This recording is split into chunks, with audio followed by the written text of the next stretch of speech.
खालीपन आमतौर पर नेगेटिव खालीपन का एक नकारात्मक संदर्भ होता है। हर कोई भरा हुआ होना चाहता है, कौन खाली रहना चाहता है। लेकिन इस पूर्णता की तलाश में ही लोगों ने खुद को बर्बाद कर लिया है। मुझे बताइए, आपकी जेब भरने में कितना पैसा लगता है? अगर हम 1 खरब डॉलर देते हैं तो क्या ये भर जाएगी? अगर हम 10 खरब डॉलर देते हैं तो क्या ये भर जाएगी? नहीं। आप कितना भी डालें, जेब भरी नहीं जा सकती। ऐसी कोई चीज नहीं है। कितना लगता है आपके मन को भरने में? कितना ज्ञान लगता है? अगर आप धरती के सभी पुस्तकालयों को पीसते हैं और इसे अपने सिर में डालते हैं तो भी ये नहीं भरेगा। अपना दिल भरने के लिए आपको कितने लोगों से प्यार करना पड़ता है? 7.3 अरब लोग, फिर भी जगह है तो ये कभी पूरा नहीं भरता। तो भरने की कोशिश निरर्थक है। खालीपन हमेशा पूर्ण होता है। कृष्ण ने इसे बहुत खूबसूरती से बताया जब अर्जुन ने पूछा, आखिर इस सत्य की प्रकृति क्या है? क्योंकि अगर मैं आपसे पूछूं कि क्या ये यही है, आप हाँ कहेंगे। अगर मैं आपसे पूछता हूँ कि क्या ये वो है, आप हाँ कहेंगे। किसी और पल अगर मैं आपसे पूछता हूँ तो क्या ये यही है, तो आप कहते हैं नहीं। अगर मैं पूछूं कि क्या ये वो है, आप कहते हैं नहीं। इस सत्य की प्रकृति क्या है? वो है कहाँ, कैसा है, किस रूप में है? तो कृष्ण हंसे और उन्होंने कहा, इस अस्तित्व में सत्य की प्रकृति ऐसी है कि जो विषैला दिखता है, अगर आप उसे ग्रहण करें तो वो जीवन का अमृत बन जाएगा। जो अमृत जैसा दिखता है, अगर आप उसे ग्रहण करें तो वो विष बन जाएगा। मुझे बताइए, क्या समूचे मानव जाति ने पूर्ण होने की खोज में अपने जीवन को विषैला नहीं बना दिया है? क्या हमने पूर्ण होने की खोज में पूरी धरती को नोच नहीं दिया है? जब हम कहते हैं शिव, हम उसकी बात कर रहे हैं जो है ही नहीं, यानी कोई डिब्बा नहीं है। ये ऐसा कुछ नहीं है जो किसी तरह के डिब्बे में भरा जाए, ब्रह्मांडीय डिब्बे में भी नहीं। शिव की गोद में ही ब्रह्मांड घटित हो रहा है, क्योंकि ये वो है जो है ही नहीं। जब किसी को इसका बोध होता है या अनुभव होता है, हम उस व्यक्ति को भी शिव कहते हैं। इसी तरह से आदि योगी भी शिव कहलाए, क्योंकि उन्होंने उस आयाम को छुआ और उसके साथ एक हो गए। और इसे जानने का सिर्फ एक तरीका यही है कि आप इसमें विलीन हो जाएं।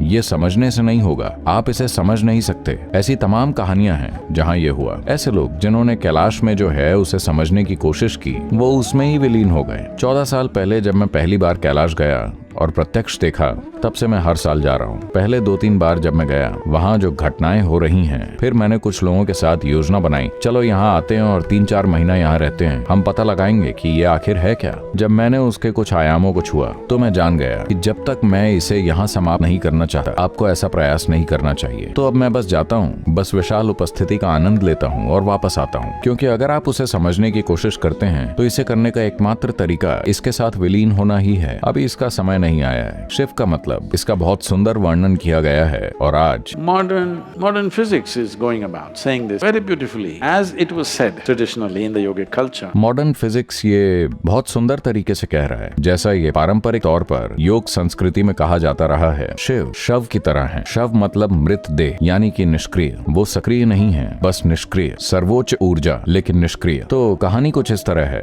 शिव बस वहाँ लेटे हुए थे। शक्ति जो उनसे ही निकली है वो वहाँ आई और नृत्य किया, और वो अचानक जाग गए। क्योंकि शक्ति ने उनके शरीर पर नृत्य किया तो वो गर्जन करते हुए जागे। तो हमने उन्हें रुद्र कहा। फिर वो थोड़े शांत हुए तो हमने उन्हें हर कहा। फिर वो वास्तव में स्थिरता की एक शाश्वत अवस्था में स्थापित हो गए तो हमने उन्हें सदाशिव कहा, मतलब जो हमेशा शिव हैं। ये तुलना की गई है। आज परमाणु वैज्ञानिक, मेरा मतलब वो नहीं, आज परमाणु मतलब लोग सोचते हैं कि ये सब ऊर्जा के बारे में है, उस संदर्भ में नहीं। मूलभूत भौतिकी इस बारे में बात कर रही है। अगर आप वैक्यूम अवस्था बनाते हैं, यानी कि जहाँ बिल्कुल कुछ भी नहीं है और उसके अंदर नहीं, उसके चारों अगर आप कुछ विद्युत आवेश छोड़ते हैं तो अचानक वर्चुअल प्रोटॉन्स और वर्चुअल न्यूट्रॉन्स वैक्यूम स्थान में पैदा होने लगेंगे। एक ऐसे स्थान में जहां बिल्कुल कुछ भी नहीं है, विद्युत आवेश भी नहीं। विद्युत आवेश सिर्फ उसके चारों ओर नृत्य कर रहा है। इसकी मदद से वर्चुअल प्रोटॉन्स और वर्चुअल न्यूट्रॉन्स बनते हैं। इसका मतलब है कि उस पूर्ण शून्यता में कुछ पैदा करना संभव है। तो पारंपरिक रूप से ऐसा कहा जाता है। शिव पूरी तरह से निष्क्रिय लेटे हुए थे। आप भारत में इस तरह की छवियां देखेंगे। शिव ऐसे लेटे हुए हैं जैसे मृत हों। शक्ति उनकी छाती पर खड़ी है और नाच रही है। उन्होंने इस तरह के चित्र बनाए। जब शिव का प्रभाव हुआ तो अचानक इस निष्क्रिय स्थान का